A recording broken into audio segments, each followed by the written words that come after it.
Hello guys, welcome back to this channel. So on today's video I'm gonna show you how you can make a smooth slow-mo video on CapCut.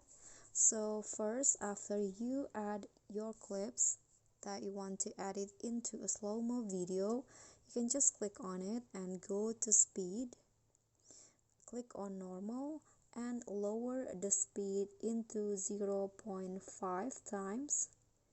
Then click on this box right here and choose a better quality for a smoother slow-mo, and after that just click on a check icon and just wait until the process is finished.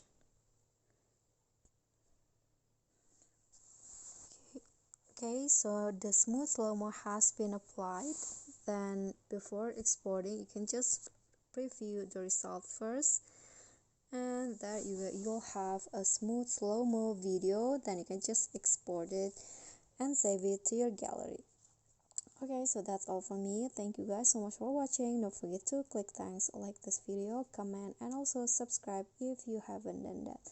I'll catch you all in the next tutorial. Bye.